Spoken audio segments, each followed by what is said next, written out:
Hey, I had to start going to open houses and starting conversations just so I had a legit excuse to talk to you. Hey, we'll take it. Yeah. All right.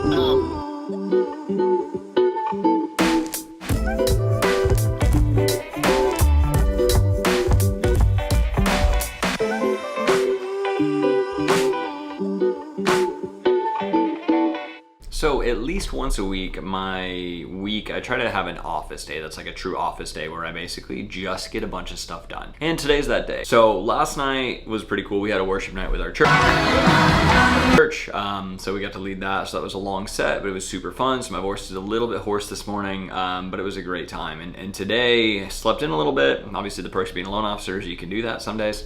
And basically, today's a catch-up day. So I went on a week-long vacation to the Caribbean last week, added a little bit in my previous vlog, but today a lot of what I'm doing is I have a bunch of missed notifications from my CRM, and I do my follow-up personally. So I text every single person personally. It's not an automated message, but I do obviously keep track of it and who I'm texting, what I'm texting, all that sort of stuff to make sure I can keep up with conversations. Out of my 200 plus deals that are currently in the CRM that I'm working on. So today's a lot of that. I'll probably spend the next hour and a half to 2 hours doing follow-up where I'm just checking in with the realtors, I'm checking in with clients, all that sort of stuff. And then on top of that, we have a big event today. So we do our St. Patty's Day event every year. It's gonna be super cool. So that's this afternoon at 4:30, where we just invite everybody, all our realtors, all our referral partners, insurance people, like everybody we can talk to, we bring in and we just throw a big party. We have food, we have drinks, we cater everything, we get it done. So basically, if you know anything about the mortgage business, and obviously, I mean, I can even refer to rates today, which sadly just hit the highest we've seen. We went from low fours last week to, I don't know if you can see that, but right here it's like a 6.43. So rates have jumped in the last week with all the news of the wars and the economic stuff. And so obviously a lot of this job is not necessarily fun. You're dealing with people's finances, things that people take very personally. I'm very thankful that every deal I have currently, I already have the rate locked in, so they're not gonna be going up. But with that being said, back to the party, we do these parties because no one else does them. Realistically, this industry is lost. I think in January of 2021, I think they said there were 970,000 lenders in the US, and I'm not sure the facts on that. I'll probably throw it up right here. But there were like over 900,000 lenders, and in 2026 that renewed their license that have done at least one deal in the first quarter, or I think it was the final quarter of 2025. I want to say it's like 84,000. So I don't know if my numbers are way off on that, but that's what I've been told. So I'm going to research that and put it up here. But this industry is not a great time to be in. It's not something that has a lot of longevity in. So when you find someone that's been in it for a while, usually they've been through it. And with that being said, we throw these parties and we bring people into this because it's fun. Because we don't get a whole lot of celebration here. Obviously, we get celebration when we close with our clients, and we do our best to make sure that they feel appreciated and excited. But in the industry itself, there's not a ton of celebration. So today's St. Patty's Day's celebration, so we're going to have a good time. And yeah, we'll go from there. Well, speaking of, I did want to get a little more personal today too. So I'm going to give just a little bit of my journey. So my background before mortgage was I managed a Dutch Bros for about 6 years. And what I actually went to school for was worship and Christian theology. So I have a degree from college in Christian theology. And I still work at our church, and I still enjoy more volunteering than working. But I do a lot of music and a lot of worship. And with that being said, after that, I went into Dutch Bros, managed Dutch Bros for a couple of years, was on my feet. And then, after I stopped moving every day, stopped with Dutch Bros, I was also around 26, 27 at the time. So for me, all of a sudden my metabolism slowed down. So I spent my whole life being pretty, not thin, but skinny. Not super muscular, but it finally, back in January of 2025, or December of 2024 really, I weighed in at like 250. Now I'm 6'4", so I can carry it pretty well. I wasn't massive, but I was definitely bigger than I wanted to be. So, January of 2025, I did Whole 30, And then after a couple months, I was talking to my boss, JJ, and he was like, I'm doing a half Ironman. I'm doing a triathlon. I was like, oh, that'd be fun. Maybe I don't like running, but I like swimming and I like biking, and maybe I could do the run to finish it off. I like the idea of multi-sport stuff. I think it sounds way more fun than going on a run or just doing a really long bike ride. So I like the challenge of having multiple different sports. So I was like, sure, well, let me think about it. So I signed up for a sprint triathlon in Granite Bay.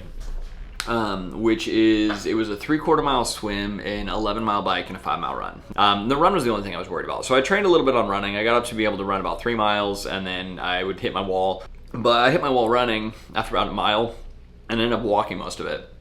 I was super unhappy with it. So, you know, I'm the type of person, I'm not necessarily motivated by competition. I'm not motivated by other people beating me. I don't have a desire to win and beat everybody else, but I do have a desire to do better by myself. So literally the next day I woke up, was feeling good. I went for a run and I was like, man, I want to sign up for another one. I want to train harder and I want to do way better next year. So, you know, I was like, okay, well that's good. And took a couple weeks to kind of think about it, you know, ended up signing up for a duathlon, which is running and run, bike, run. And, you know, a couple other little things here and there, and then decided in probably mid-October that I think I wanted to push myself harder. So I actually signed up for a half Ironman, and it's not till July, so I still have a couple months, but in the meantime of doing that, I lose motivation pretty quick on training because I get tired of it. It's just boring and repetitive. So I've learned about myself that I do really well if I sign up for events in between, because every time I do an event, I'm pretty much never happy with my times. So I always want to push to be harder, push to be better the next time. So I did sign up. I did my first half marathon this weekend. It sucked. I hated it. But I learned a lot about myself that I set PRs for up to 10 miles. So I'm really proud of myself for the 10-mile run that I did. The last 3, I walked a lot of it. So I wasn't happy that I had to walk it all. But it definitely pushed me to want to train harder for the half Ironman. So, you know, for me, when it comes to like my physical journey, of being 250 last year, now being in the low 220s because of a change in some diet things, but mostly it's just been exercising, getting out there and doing stuff. And for me, part of this channel is going to be a little bit about that. A lot of my vlogs, you've seen me running, you'll see me swimming, you'll see me biking, and that's because it's things that I'm doing for training. And you know, for me, I think there's a really important aspect of being successful in life. Has to be all things. It can't be one or the other. It can't just be business and then you let yourself go physically or with your family. It can't just be fitness and then you don't do well with your business, or you don't do good with your family. And it can't just be family and then you're not supporting them by doing well in your business or keeping yourself up. So, you know, in my mind, that's something I've been trying to do. And I think there's also the spiritual aspect of that. For me personally is, you know, finding the difference between you have the physical, you have the spiritual, you have, the family side of it, and then you have your actual business and your work. And obviously for the business that we do, I run my own business. So for me, it's been really cool because I feel like the harder I've been training and the harder I've been pushing myself to do more physically, my family life is better because I have more energy at home. I'm more present. I want to do more things as opposed to just sit on the couch when I get back. And then my business actually does better because I do a much better job of the discipline side of it, of following up. And my business goal this year is I want to be known as the king of follow-up. I want to be the guy that texts every single one of his clients that, you know, the realtors, the referral partners I work with don't have to worry about if they're being followed up with. So, a little of my backstory on this one, sorry to get personal with you, but I thought it was important just to where things are going and, you know, making this business and this vlog channel more about me and less about what I'm doing in phone calls and things like that. And I think so much of that needs to be in there because I want this to be educational. I want to educate on every single one of these, but I think it's really cool to understand the background too of, you know, who are you listening to? Because if you don't know me, then what weight does my words have to teach you anything? Is this video or picture? No, it is.